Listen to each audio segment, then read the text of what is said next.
A esquerda é ridícula. A imprensa tradicional tem cumprido um papel ridículo. E a Suprema Corte tem se exposto ao ridículo. Será esse o novo normal com o qual tentam nos acostumar a conviver? Quando a mídia, acostumada à manipulação, tenta impor artistas sem qualidade, usando apenas a transexualidade desse, ou a menina sensualizada, bem pornográfica mesmo, submetem a arte a um extremo, testam a capacidade desta mídia em desconstruir a sociedade e anular os valores. E o Queer Museu? Foi uma subversão da arte ou a exaltação do mau gosto? A performance Macaquinhos foi tão divulgada como sendo expressão artística que logo não seria mais associada ao grotesco e passaria a ser visto como arte de vanguarda. E o apólogo do homem nu, tocado por crianças, que flutua entre a liberdade de expressão e a vulnerabilidade de crianças frente à pedofilia? Sim, pois como os pais que recomendam aos filhos que não toquem nem se deixem tocar por estranhos, explicariam a seus filhos aquela situação tão divulgada e defendida pela mídia? O principal conglomerado de imprensa, que ataca diuturnamente o presidente, produz toda a ordem de manipulações, omissões, fake news, fabricando escândalos e não esclarece nenhuma das acusações que pesam sobre si. Como a denúncia do doleiro, que envolve milhões de dólares em lavagem de dinheiro, a denúncia do Palocci de que ele mesmo usou dinheiro público para socorrer o conglomerado em troca de manchetes favoráveis, ou a denúncia que foi amordaçada sobre a abertura de empresas em paraísos fiscais para sonegar impostos. Temos ainda as forjadas fake news, onde são rotulados como tal tudo que não convém para o establishment. Foram até criados fóruns de checagem de fake news. São canais de esquerda que defendem os interesses da esquerda, sem credibilidade, cuja chancela é dada por quem tem interesse em esconder a verdade e mente escandalosamente. Como funcionam esses sites de verificação da mentira? Colhem uma notícia grotescamente falsa e apresentam o desmentido. Buscam obter, assim, alguma credibilidade baseada nesse conceito e usam o mesmo caminho para desconstruir as informações que não lhes interessam.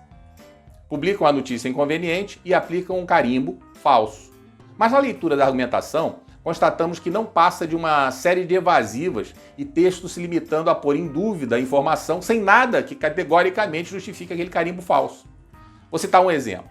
Um desses sites caçadores de fake news aplicou um carimbo sobre uma notícia lá no meio da pandemia de que o Hospital Jacari, no Rio de Janeiro, apresentado pelo governo do estado como referência para atendimento aos doentes do vírus chinês, estava vazio. O site afirmou que o denunciante não era o que dizia ser, ele não era diretor de ala, o diretor de departamento. E se limitou a essa desqualificação para afirmar que a notícia era falsa.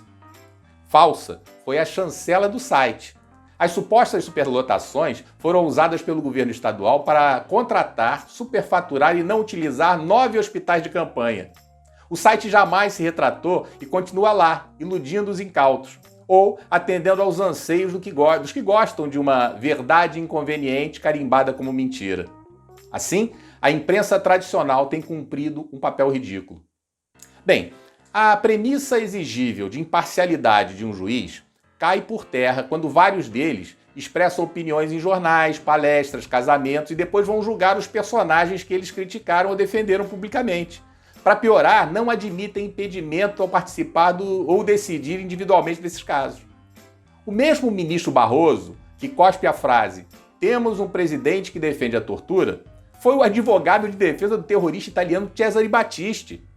Ao afirmar que seu conceito de democracia está em desejar que um bandido condenado possa concorrer à presidência da República, isso é ridículo.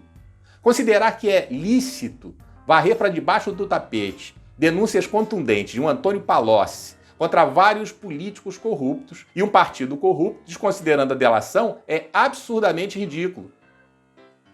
Fazer ouvido de mercador e dar uma de moco frente a graves denúncias de Marcelo Odebrecht contra um juiz, um ministro, são assustadoramente descoladas da verdade.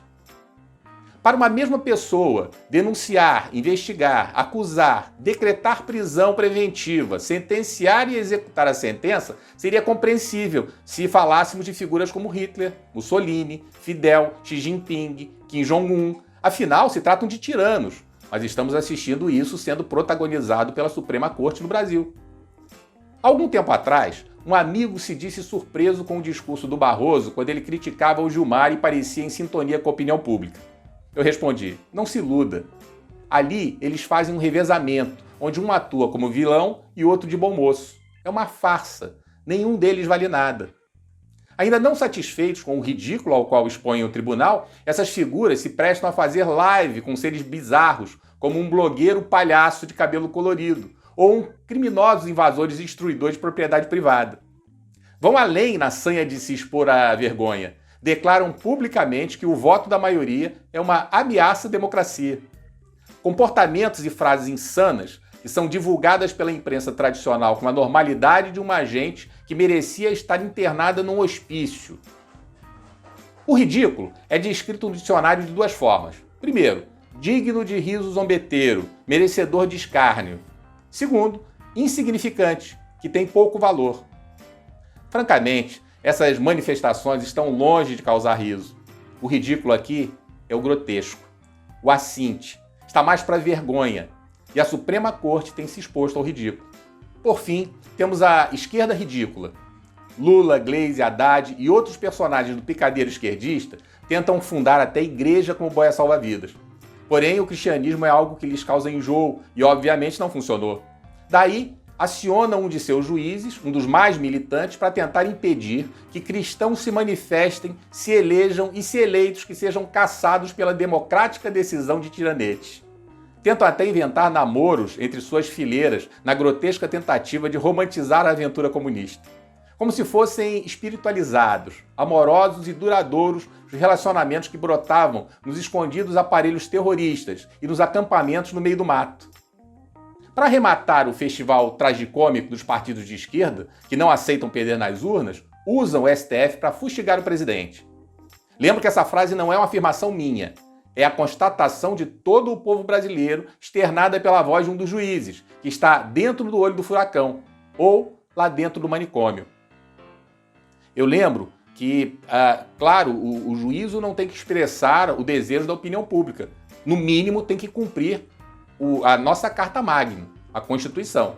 Portanto, é importante que os juízes tenham em mente que eles têm um papel nobre dentro do contexto da democracia. Obrigado, fiquem com Deus.